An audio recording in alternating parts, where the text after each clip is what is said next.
this moment in time. Okay, there we go. As you should have just seen, the meeting is being recorded tonight. Several of our lovely contributors weren't able to make it, and we don't want them to miss out on all the fun, so we'll be posting this recording on our YouTube channel. If you don't feel comfortable being filmed, please go ahead and turn off your cameras, but for now, let's all say hello to our friends from the future. All right, now that that's out of the way, our journey can finally begin. Here to welcome you all into the wasteland are our fearless leaders, co-senior editors, Kata and Mikey. Hi, Hello. my name is Kata and I use she, her pronouns, and I'm one of the senior editors for Zenith. I'm so honored to be here with all of you tonight. Hello, my name is Mikey. I use she, they pronouns, and I am also a senior editor. It's wonderful to see everyone here tonight. We have really good numbers, so I'm really honored by all of that. And I'm just so excited to share what we've done for this issue. Like, it's so cool. Y'all are not ready.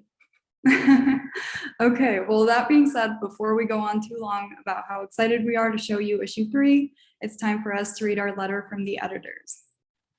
So without further ado, dearest reader, Wasteland is a space defined as barren, neglected, or unused. It is understood to be a place that has lost sight of its best potential. Like with any lost thing, we mourn it.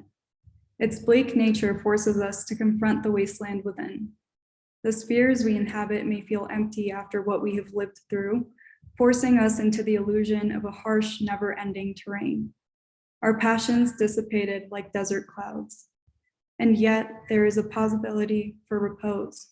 Not every glint in the distance is a mirage. When approaching this 3rd issue of Zenith, we envisioned a tangible space where we could take inventory of what remains and map out the wastelands each of us wander. A wasteland is also defined as uncultivated, highlighting the promise of a future. Our hope for this issue is that once the dust has settled, new growth will emerge. With patience and care, our creators began to unearth their wasteland's potential. In this issue, we have 25 pieces from dedicated creators who have not only trusted us with their work, but have also presented us with the grace to plant ourselves in the unknown, to rectify our losses and nourish our surroundings, to let us remedy our scorched and weary bodies and soothe the sunburns etched into our skin. A thirst for understanding the wasteland one wanders is natural and expected. It is no surprise that the works in this issue have quenched our curiosity to comprehend the paths we have traveled. Wasteland has acted as a checkpoint for all to pause and assess where we are and where we are headed. Let us build vibrant gardens and loving homes in what has been a desolate and muted world. Let us cultivate this wasteland. With newfound strength, C&M. Well, we hope our letter did this astonishing issue justice. And we hope that all of you who read it, who are involved in it, get everything out of this issue that you need from it. We cannot thank our team, our contributors, and our supporters enough for getting us to this 3rd issue. We didn't know if we'd make it, but we did. Zenith is our little pandemic baby that has grown into something that I'm so proud of, and all of the people in this magazine who are involved with us, who have connected with us, means so, so much to me. And we are so proud of what we've been able to accomplish. So thank you all so, so much. Yeah, I want to echo everything Mikey just said and say that we thank you all so much for the support you've granted Zenith throughout the past year and a half. We are endlessly grateful to be able to give our creators a platform, and that wouldn't be possible without our dedicated team. So thank you everybody for your hard work. Thank you to our creators for trusting us, and thank you for everyone who showed up tonight to celebrate this 3rd issue with us. We are very excited to show you what comes in that issue, and you will see that shortly. But for now, it's back to Evelyn. Thank you so much. Thank you so much, Kata and Mikey. For the Zenith editorial team, this issue culminates a months-long journey, and we are so proud to finally be able to share it with you.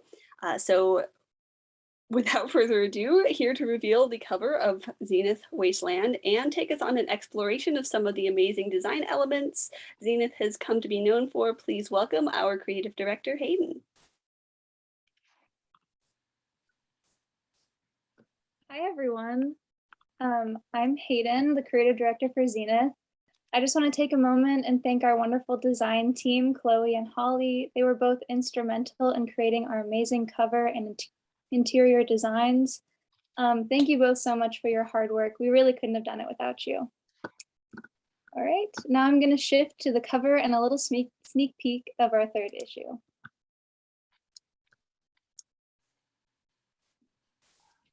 And here's our wonderful cover. We were inspired by desert themes and vintage travel posters for this design. We're so happy with how it turned out, and we hope you guys love it as much as we do.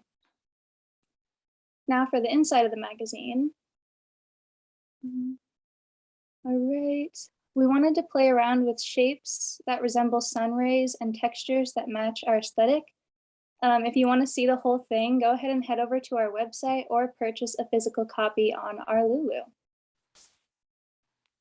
All right. We've really loved getting to design this issue, and we want to thank everyone for your support.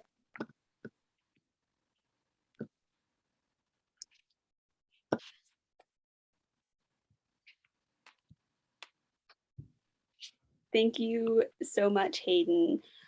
Can we just take one more moment to appreciate the magazine design? At the beginning of the semester, our entire team worked together to brainstorm and select our new theme, but it's the design team who's really worked to bring that vision to life. So make sure you go sing their praises in the chat. Another thing we always take into careful consideration when it comes to putting Zenith together is piece order. We feature some incredible stories within our pages, and we want to create an order that truly lets them shine. For this issue, order was especially important as we wanted to carve out a clear path through the wasteland for our readers. Here to guide us through the order of the magazine are our wonderful managing editors, Sophia and Caitlin.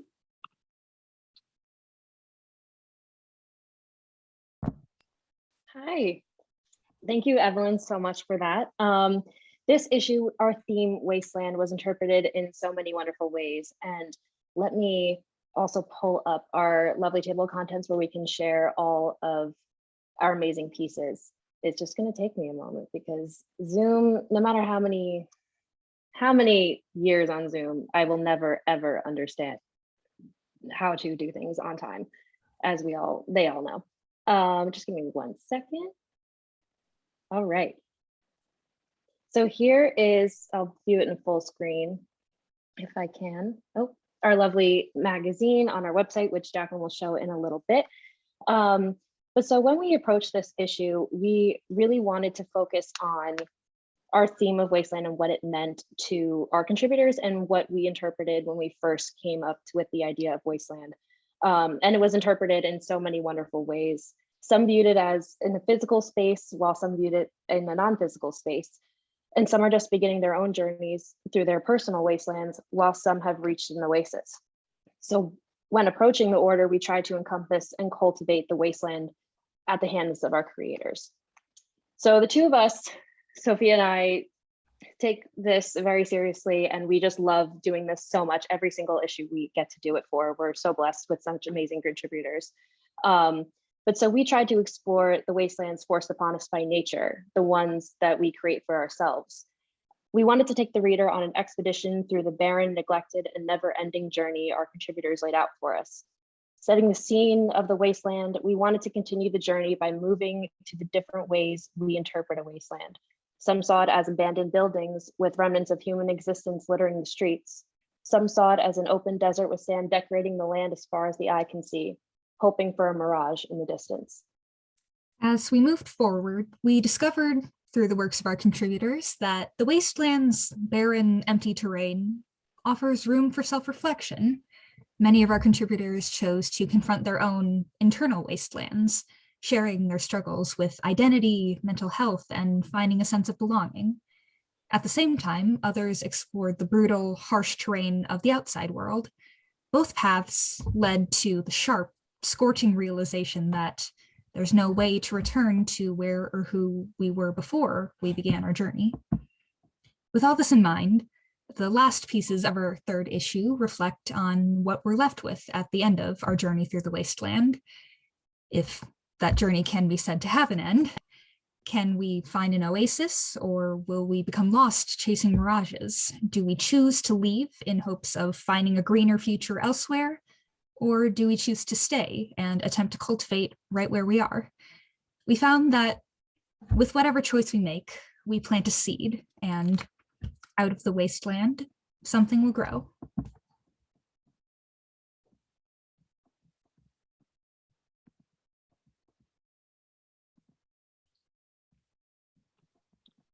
Thank you so much, Sophia and Caitlin. None of our amazing accomplishments this semester would be possible without your hard work and organization, a sentiment I am seeing reflected in the chat.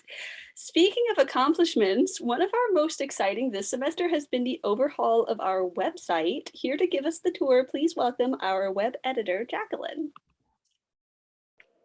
Hello. Okay, gonna hopefully pull this up seamlessly. Let's see. Share the screen. That is the wrong screen, so that was not very seamless. So much for that web editing skills. Let's try this again. All right. That's still the wrong screen. Maybe Zoom is lying to me. That's so odd. Okay, well, let me see if someone else can possibly.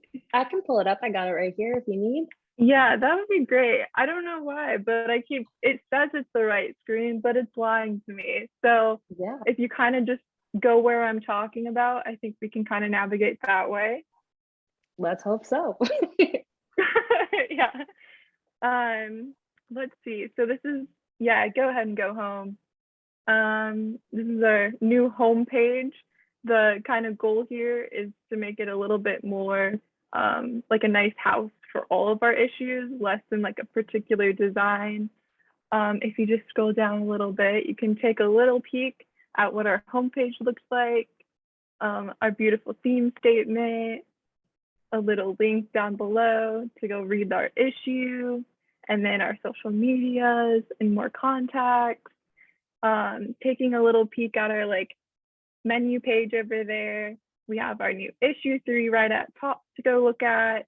Below is the archive with our past issues, little look at the masthead, our resources, which are all over the country, our contact page, a link to go buy the brand new print issue of Zenith, the link to go to our Redbubble page, and then a link to go and support us. So if we go take a peek at our little issue 3, at the very top, we got our beautiful theme statement again, and then you scroll a little bit, and we already saw a little peek at this, but this is a gorgeous flip book. That's like really, I think, the best part of the website is getting to go flip through the actual theme book or the actual book. And then a little bit below, we have the actual like internet archives that we have of all the pieces, so you can access them in different formats. Just at the very bottom, which I don't really know if we need to scroll all the way down. Okay, yeah, quick scroll. Hopefully don't get seasick. We got another gorgeous gallery of all the beautiful art. So I think that about does it for our little short and sweet tour of the website.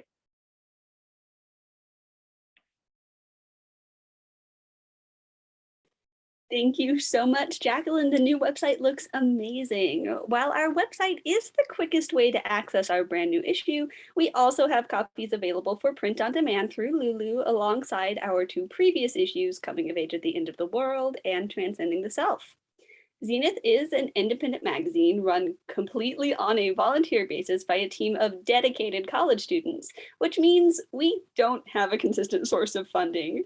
If you'd like to support the creation of future issues, we do have 2 ongoing fundraising opportunities. The first is our Redbubble shop. That's right, we have our very own Zenith merch available through Redbubble. We've released 7 brand new Wasteland-inspired designs that you can purchase on an array of different items, from stickers to tote bags to t-shirts. A portion of those proceeds will go toward future magazine expenses like printing and shipping.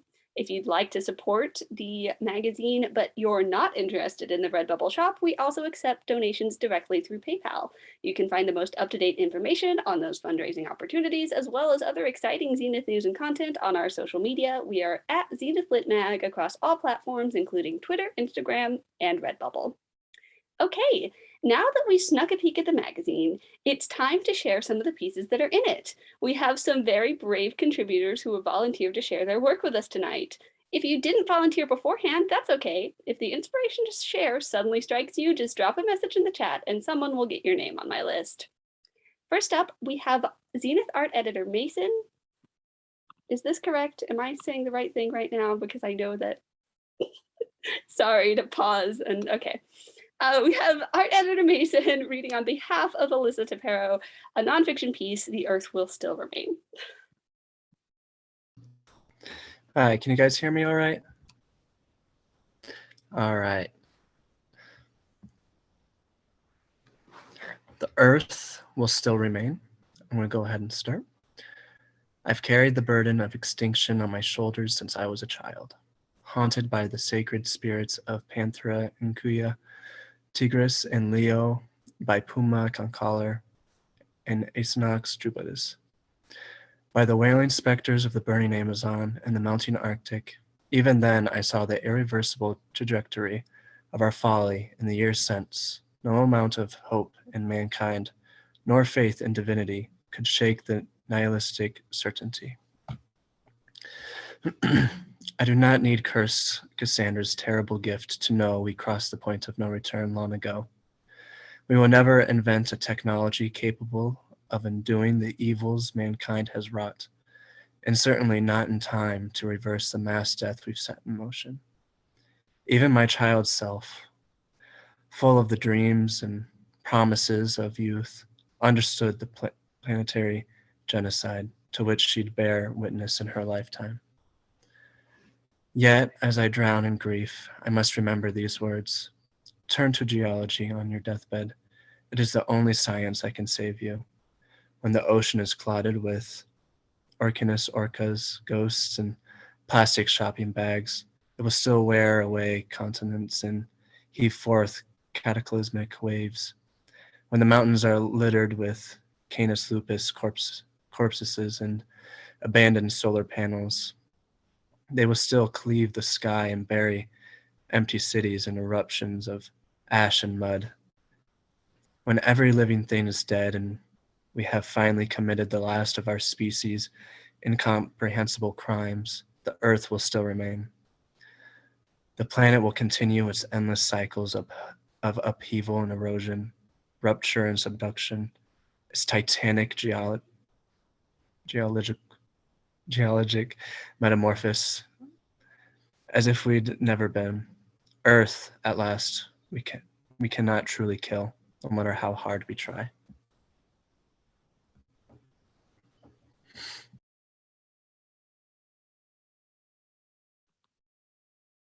Thank you so much, Mason. Next up, we have Zenith poetry editor Maya reading on behalf of Lindsay Stanico her poem, The King of Forgotten and In Between.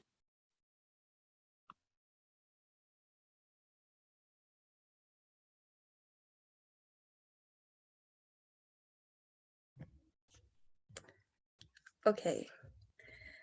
This is The King of Forgotten and In Between, After Sea by BTS. Not quite a dream, nor a memory to recall. A place where the two intermingle in a dance long forgotten. There exists a realm, the heartland of sweet spring, and is where songbirds spin eternal dances, threaded with glittering smiles, blooming of faithless hope. But I long to see beyond the edges, where the forest flourishes in moonlight, and there the stars hide among the shadows. A place where the king is twilight, and they are singing my name on the breeze. But spring bears her fangs, and the days are heartbroken trials. Thank you.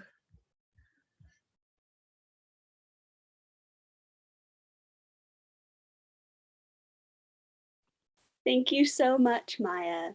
Next up, we have Ginny Eaker reading her piece, her fiction piece, In Limbo.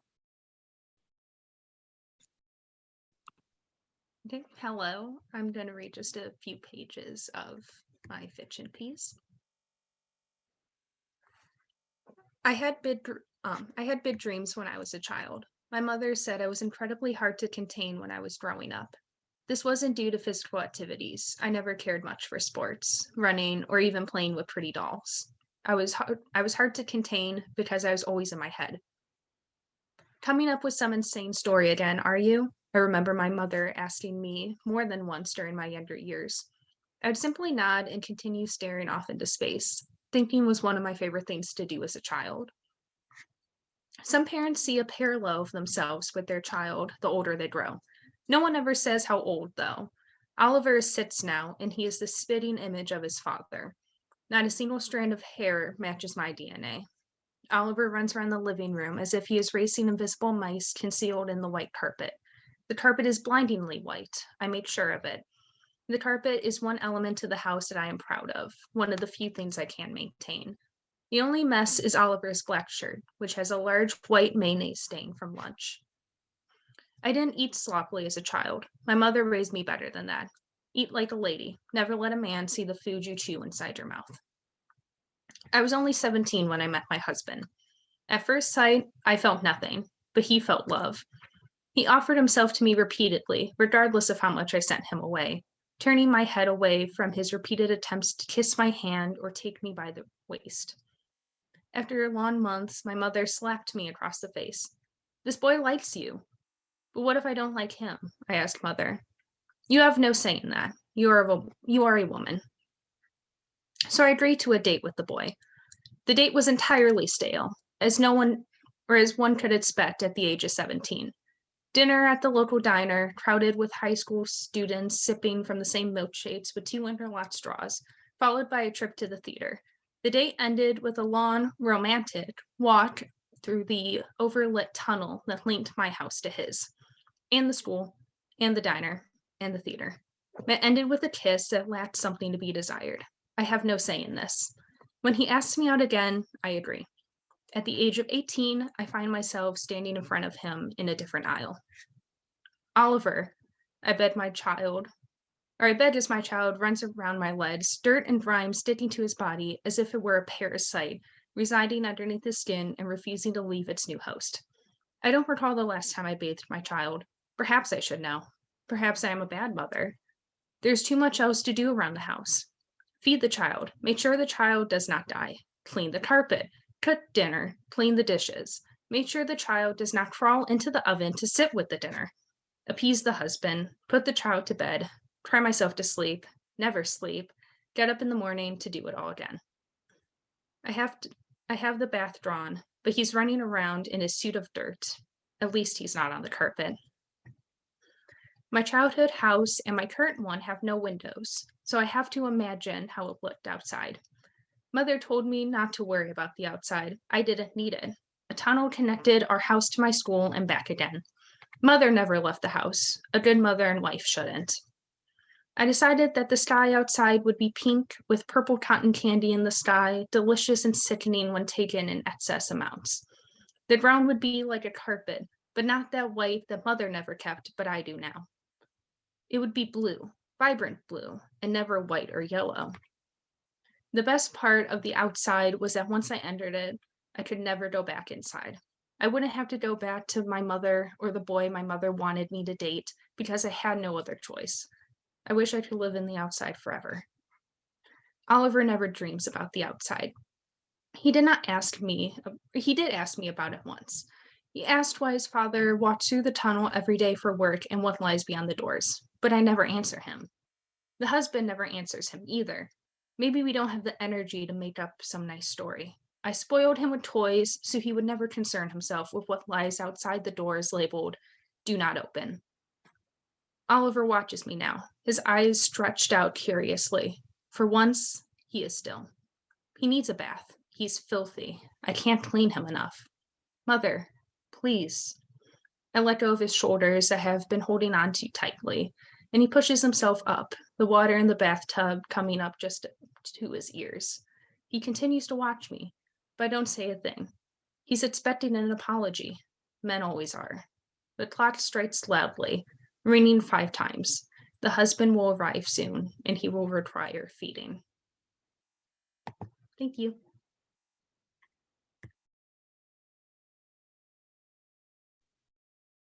Thank you so much, Jenny. It was wonderful to see you, and that tapestry that I apparently missed. I got very excited to see that. So next up, we have Rustin Larson, who will be reading his poem, Secret Code of the Day. Thank you. And thank you for allowing me to submit to your beautiful magazine. Secret Code of the Day. Mice in the walls, chewing. An apartment that smells faintly of ancient abandoned diapers of children who became drunks, who became mayors of nothing.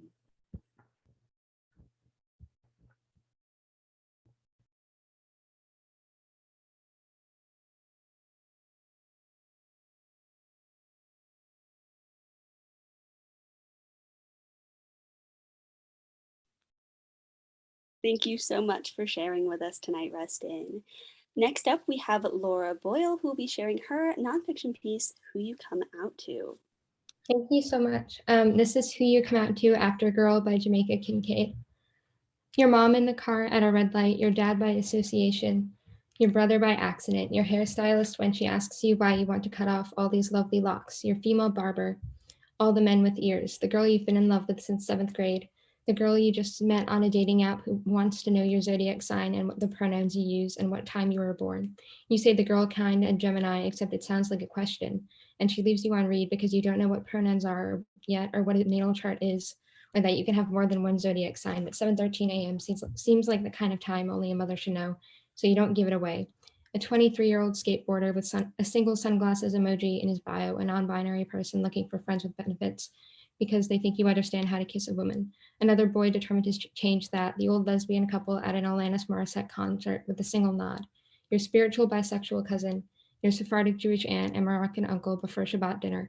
Through a text you didn't send, the ghost of Elijah on Passover, Abraham, Isaac, Yitzhak, your therapist, your psychologist, your disabilities advisor, your doctor, your second therapist, your guidance counselor, your voter registration identification card, the slam poetry dykes you befriended at summer camps back when you still called yourself an ally, your internet friend from Brazil and England and Scotland and Wales and Canada, and your peer in a discussion post about whether or not homosexuality is an opinion imposed upon students by liberal institutions, a future civil rights lawyer, the drag queens, the fashionable gay men, your straight guy friends, your prom date, an Appalachian butch you befriend on Instagram over her pet cat named Raymond, a ballerina femme, an atheist, a TikTok homophobe, privileged enough to tell you where you will go post-mortem, the people you spent 3 weeks with at the University of Oxford, the old rabbi, the new rabbi, the late Rabbi Menachem Mendel Schneerson drew a letter put in a pile of bushes over his home at the Ohel in Crown Heights, which writes simply, I want to know what love feels like, and he rolls over from the heavens because despite your long dress, you will never marry a nice Jewish boy. Your old nanny who later apologized to your mother, the waiter, the flight attendant, your boxing coach, the entire synagogue as you walk in wearing men's clothes and a boy's haircut, and are offered 3 kippahs, the woman at the Strand bookstore after you ask where the queer section is, the cashier while you buy a Rama pin, the Cowboys on your 20th birthday, the cowboy on 20th birthday horseback riding trip in the Blue Ridge Mountains during Pride Month. He asks, got a man in your life yet? So you take a deep breath and let the words free. And he goes, ain't nothing wrong with that. God made you the way you are. Then proceeds to tell you about his tobacco spitting, barrel racing, power couple, lesbian wildernesses. You're surprised he means well, though you can't ignore the way he talks about them like they're an exotic species of horse, those female gays, a famous poet, an unknown poet, an artist, a rocket scientist, an astrologist, a tarot card reader, the fool, the high priestess, the empress, the magician, the hierophant, the chariot, the sun, the moon, the stars, the hangman, the emperor, the lovers, the hermit, the judge, the temperate, the strong, the weak, the tower, the wheel of fortune, the devil himself, the death himself, your Labrador retriever, your English bulldog, the crows, the deer, the hawks, the spiders outside your window, the maiden, the mother, the crone, a witch, an Aries, a Taurus, a Gemini, a Cancer, a Leo, a Virgo, a Libra, a Scorpio, a Sagittarius, a Capricorn, an atheist, an Aquarius, a Pisces, all your professors, all your classmates, everyone who asks, everyone who doesn't ask, then again and again and again, and it never really ends like it does in the movies. Do you mean that even after all this, you'll still have to explain yourself?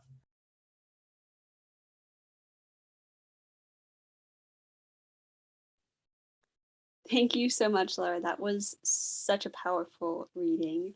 Next up, we have poetry editor Julia reading on behalf of Patrick Moran his piece, Macbeth 2.0.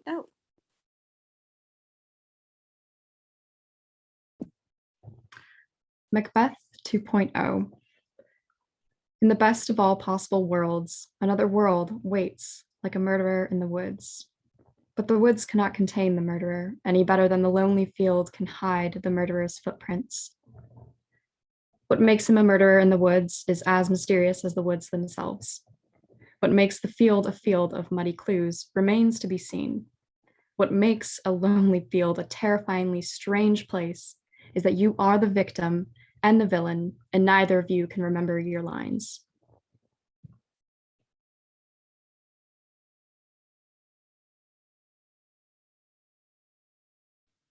Thank you so much, Julia. Okay, next up we have Amanda Pendley reading one of her pieces. I don't think I know which one, so she'll tell you. Hi. I'm going to be reading my poem Spring Cleaning / Propagation Season. So yeah, we are girls in gardens over and over again, growing out of each other's wrists where the bandage soaks clean. We change the water, change our bodies, reach a hand down to rearrange the organs to make room enough for us to live inside of ourselves, enough for me to live in you and not be called dead. Something keeps reawakening this stillborn love and calling it a re-beginning. I have learned that I exist in the world because of my own lungs. I no longer need to hear my name exhaled from yours. Thank you.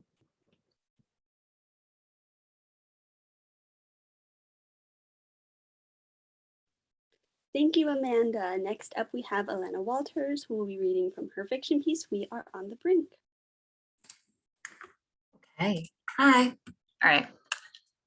We are on the brink, and a finger of smoke curls towards the sun. One long trail, curved, as if beckoning the sky to come closer and the sun to press its blazing ear to the desert floor. Beneath the smolder, a secret is sinking into the sand, waiting to tell its story, our story. Around the fumes, this world snakes between sun-drenched gold and brutal blue. Wicked heat beats down on my face and the sand swallows my ankles, sucking up to my knees and burning through the thickness of my pants. I inhale, breathing in the stifling air. It's the first time this air has stirred inside of me. It's heavy, thicker than the fabricated atmosphere I've known since birth, layer by layer melting my skin, ripping it from my bones. Hotter than the flames which hurled past my ship on the way down here. Fiercer than the wrath waiting for me overhead. And as if the heat wasn't enough, the sun's rays reflect off the sand. They blind me. The intensity of it pierces my eyes and I squint, my vision being reduced down to a thin line, practically an extension of the horizon. I lift a hand, letting the sand specks float off my fingers and venture back down to the masses beneath me, to see the skyline. The thin, hazy black border ripples with heat. It's hard to pinpoint any real movement. Dread fills my stomach as I wait for something familiar to emerge from the smoke. Something, anything, there. I see movement fighting against the heat. It surges forward, stumbling through the waves. Despite the sunlight hitting it, the figure slowly comes into view. A single black spot morphing into a familiar silhouette. Owen. I scream his name. The words drown in the space between us, floundering in the folds of sand, submerging under the coarse blanket of this wasteland.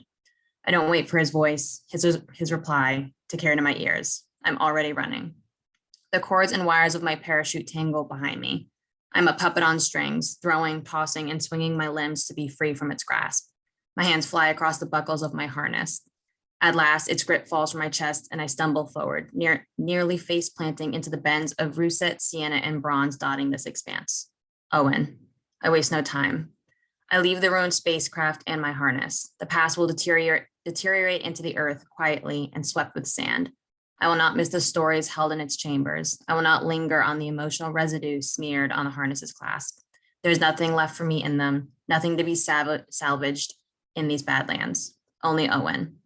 He's fighting to reach me. I can see the ferocious clouds of dust kicking up behind him as he moves. Desperation clings to each glance, relief rides on each breath. I can see my name on his lips. Then, in an instant, the gap closes. I catch him, our legs folding beneath us and our breaths mixing in a haphazard rhythm.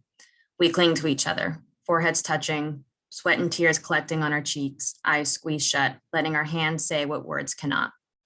Owen's palm finds my cheek, rough grains of sand rolling between his skin and mine. His fingers dig into the back of my neck, and his thumb traces the curve of my cheekbone. A bead of sweat runs a cold knuckle down my spine. Did we make it? Owen rasped, already knowing the answer, but too afraid to place the words carefully into the universe. Are we finally alone? Sweat gums my eyelashes as I pry them apart. The desert is burning under the sun's glare, the only face that has seen this world for centuries. I know sitting deep beneath its floor, cowering under the sand dunes and the arid mounds, is the blood of our ancestors, left here and forgotten, like us, hopefully. Fear grips my stomach as I raise my chin to the sky. Blue overflows the silver clouds brimming on the edge of existence, and when I strain my eyes, surging as far into the vast expanse of space my vision will let me return to, a satellite gleams. I wait. There are no shuttles following in our wake, no ships breaking through the atmosphere, no soldiers squatting in the sand, readying their weapons and demanding our return home. Like the sun, the satellite catches my eye and holds my stare, silent and alone, alone. I tighten my grip on Owen. He lets out a shuddering breath, reeking of both relief and fear. He still hasn't opened his eyes. There is no one for him to see, because we are finally free. The undercurrent of what we've done, the community we have abandoned and will never return to, demands our eyes to open. This world sings the freedom we longed for, fought for, and pried our last licks of sanity for.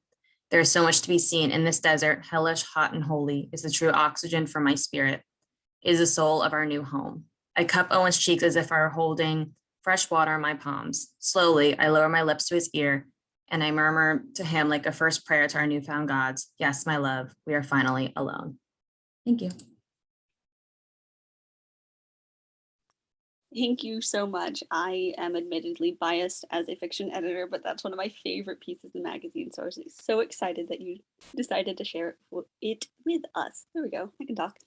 All right. Finally, we have Doug Balster, who will be reading from his fiction piece, Opportunity 3. Oh. Message received. Command. Message sent. Executing program. 3.75 billion AD. Milk Dromeda. I observe what humanity once described as impossible, and gods could not predict. I'm a fraction of my original being. But what am I truly? I see two galaxies forming as one. The exact date is irrelevant. I cannot access it anyways. I cannot access most things.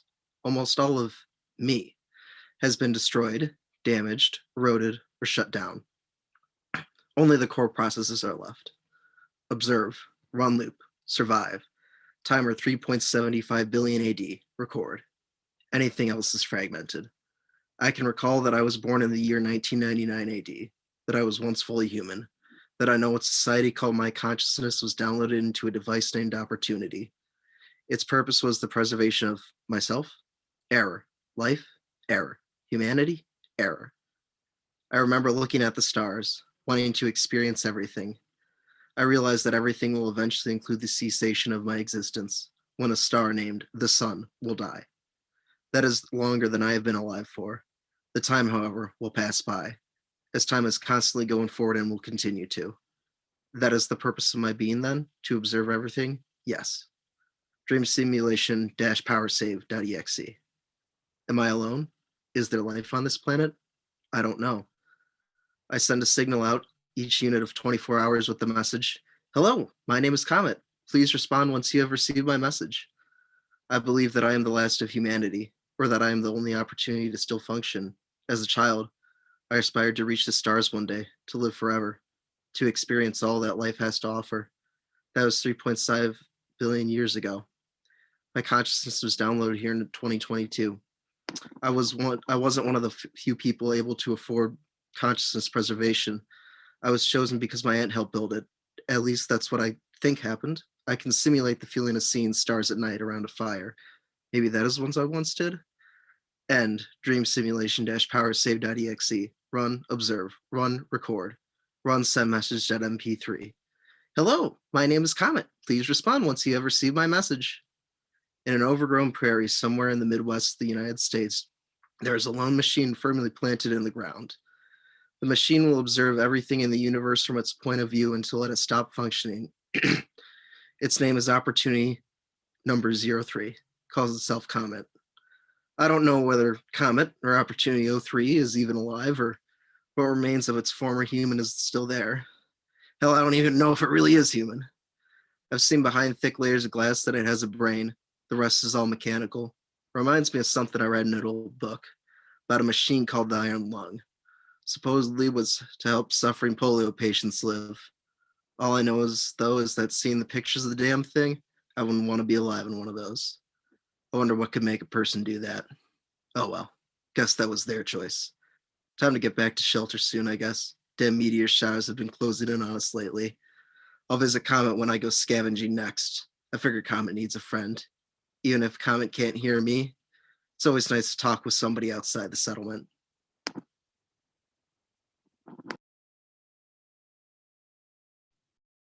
That was wonderful, Doug. Thank you so much for volunteering to read at the last minute. We love that piece so much. All right, our trip through the wasteland is almost over, but before I send you all off to explore on your own, I'd just like to extend a few thank yous on behalf of the entire team.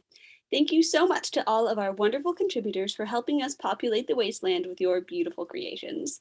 Thank you to all the friends and family who supported us along the way for helping us to grow as artists and creators. Thank you to the Zenith staff from our executive team who've successfully charted the course for us this semester, to our new staff members who we are so glad decided to join us on this journey. And of course, thank you to the launch party team for working hard to pull this wonderful event together and for letting me be the voice of Zenith once more. All right, that concludes our guided trip through the wasteland. Thank you all for joining us tonight. It means so much to all of us that you're here supporting Zenith, and we can't wait to see you and work with you to explore even more creative landscapes in the future. We'll stick around for a little while just in case anyone has any burning questions, but remember, you can follow us on social media at Zenith Lit Mag across all of our platforms to keep yourself up to date on all things Zenith. We will hopefully see you all again real soon, but for now, good night.